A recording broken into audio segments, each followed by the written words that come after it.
ನಮಸ್ಕಾರ ಸ್ನೇಹಿತರೆ, welcome back to Dakshayini Banjara ಚಾನಲ್ಗೆ. ಇವತ್ತಿನ ರೆಸಿಪಿ ಏನಪ್ಪ ಅಂದರೆ ಮಂಡಕ್ಕಿ ಚುರುಮುರಿ. ಇದನ್ನು ಯಾವ ರೀತಿ ಮಾಡೋದಂತ ಹೇಳಿ ನಿಮಗೂ ತಿಳಿಸ್ಕೊಡ್ತೀನಿ. ಪ್ಯಾನ್ನ ಒಲೆ ಮೇಲೆ ಇಟ್ಟು ಬಿಸಿ ಮಾಡ್ಕೊಂಡಿದ್ದೀನಿ. ಇವಾಗ ಅದರಲ್ಲಿ ಸ್ವಲ್ಪ ಎಣ್ಣೆನ ಹಾಕ್ಕೊಂಡಿದ್ದೀನಿ.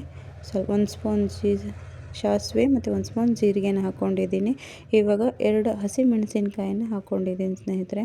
ಅದನ್ನು ಸ್ವಲ್ಪ ಫ್ರೈ ಮಾಡಿದ ಮೇಲೆ 2 ಈರುಳ್ಳಿನ ಸಣ್ಣ ಸಣ್ಣಾಗಿ ಕಟ್ ಮಾಡಿಕೊಂಡು ಹಾಕ್ಕೊಳ್ತಿದ್ದೀನಿ.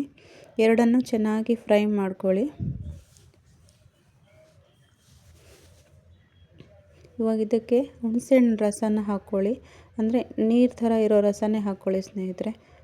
ಅಂದರೆ ನಮಗೆ ಸ್ವಲ್ಪ ಗ್ರೇವಿಗೆ ಬೇಕಲ್ವಾ, ಅದಕ್ಕೆ ಜಾಸ್ತಿ ನೀರಿನ ಥರ ರಸನೇ ಹಾಕ್ಕೊಳ್ಳಿ ಹುಣಸೆಹಣ್ಣು.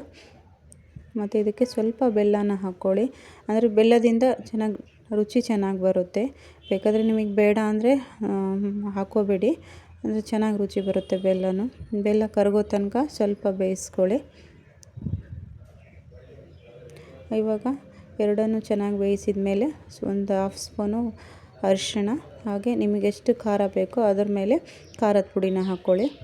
ಮತ್ತು 1 ಸ್ಪೂನು ಹುರುಗಡಲೆ ಹಿಟ್ಟು ಅಂದರೆ ಪುಟಾಣಿ ಹಿಟ್ಟನ್ನು ಹಾಕ್ಕೊಂಡಿದ್ದೀನಿ ನಾನು. ಎಲ್ಲನೂ ಚೆನ್ನಾಗಿ ಫ್ರೈ ಮಾಡ್ಕೊಳ್ಳಿ.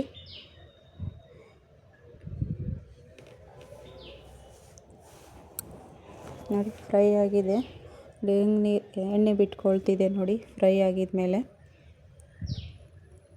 ಇದನ್ನು ನಾವು ಇವಾಗ ಮಂಡಕ್ಕಿನ ತಗೊಳ್ಳಿ. ನಾನು ಬಳ್ಳಾರಿ ಮಂಡಕ್ಕಿ ತಗೊಂಡಿದ್ದೀನಿ, ನೀವು ಯಾವ ಮಂಡಕ್ಕಿ ತಗೊಂಡ್ರೂ ನಡೆಯುತ್ತೆ. ಇದಕ್ಕೆ ನಾವು ಮಾಡ್ಕೊಂಡಿರೋ ಗ್ರೇವಿನ ಹಾಕ್ಕೊಳ್ಳೋಣ.